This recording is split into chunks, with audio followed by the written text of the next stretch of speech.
ಇನ್ನು ಮದ್ಯಪ್ರಿಯರಿಗೆ election big shock. ಯಾಕೆ ಅಂತ ಅಂದ್ರೆ ಜೂನ್ 1ನೇ ತಾರೀಕಿನಿಂದ ಒಂದು ವಾರ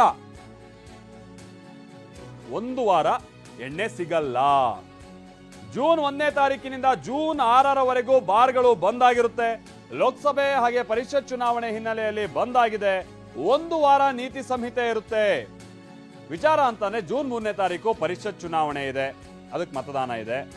ಜೂನ್ 4ನೇ ತಾರೀಕು ನಿಮ್ಗೆಲ್ಲ ಗೊತ್ತಿರೋ ಹಾಗೆ ಲೋಕಸಭಾ ಚುನಾವಣಾ ಫಲಿತಾಂಶ ಇದೆ. ಜೂನ್ 5 ಏನಿಲ್ಲ ಬಿಡಿ. ಜೂನ್ 6ನೇ ತಾರೀಕು ಅಗೈನ್ ಪರಿಷತ್ ಚುನಾವಣಾ ಫಲಿತಾಂಶ ಇದೆ. ಹಾಗಾಗಿ ಜೂನ್ 5ನೇ ತಾರೀಕಿನಂದು ಹೊರತುಪಡಿಸಿ 5 ದಿನ ಎಣ್ಣೆ ಸಿಗಲ್ಲ, ಅಂದ್ರೆ ಮದ್ಯ ಸಿಗಲ್ಲ. Bar and restaurant, wine shop ಎಲ್ಲವೂ ಕೂಡ ಬಂದ್ ಆಗಿರುತ್ತೆ.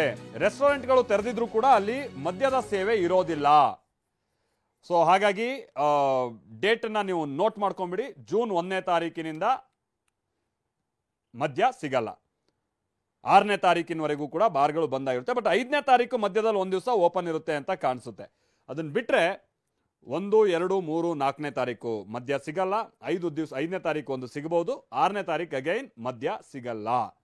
ಹೀಗಾಗಿ ನೀವು ಬಹಳ ಮದ್ಯಪ್ರಿಯರಾಗಿದ್ದು ದಿನಾ ಎಣ್ಣೆ ಬೇಕೇ ಬೇಕು ಅನ್ನೋ ರೀತಿಯಾಗಿದ್ರೆ ಮೊದಲೇ ಸ್ಟಾಕ್ ಮಾಡ್ಕೊಳ್ಬೇಕಾಗುತ್ತೆ. ಇಲ್ಲ ಅಂತ ಅಂದ್ರೆ ಅವತ್ತು ಮದ್ಯ ನಿಮಗೆ ಸಿಗಲ್ಲ. ಸೊ ಇದು ಕಾರಣ ಅಂತಂದ್ರೆ ಹಾಗೆ ನಾನು ಹೇಳ್ದಂಗೆ ಪರಿಷತ್ ಚುನಾವಣೆ ಇದೆ, ಆಮೇಲೆ ಪರಿಷತ್ ಫಲಿತಾಂಶ ಇದೆ. ಅದಾದ ನಂತರದಲ್ಲಿ ಲೋಕಸಭಾ ಚುನಾವಣಾ ಫಲಿತಾಂಶ ಕೂಡ ಇದೆ. ಈ ಕಾರಣಕ್ಕಾಗಿ ನಿಯಮದ ರೀತಿಯಾಗಿನೇ ಇಲ್ಲಿ ಮದ್ಯದ ಮಾರಾಟಕ್ಕೆ ಅವಕಾಶ ಇರೋದಿಲ್ಲ. ಇದಕ್ಕೆ ಸಂಬಂಧಪಟ್ಟ ಹಾಗೆ ಈಗ ಅಬಕಾರಿ ಇಲಾಖೆ ಕೂಡ ಅಲ್ಲಿ ಇದಕ್ಕೆ ಸಂಬಂಧಪಟ್ಟ ಹಾಗೆ ಪ್ರಕಟಣೆಯನ್ನು ಹೊರಡಿಸಿರುವಂಥದ್ದನ್ನು ನಾವಿಲ್ಲಿ ನೋಡಬಹುದಾಗಿದೆ.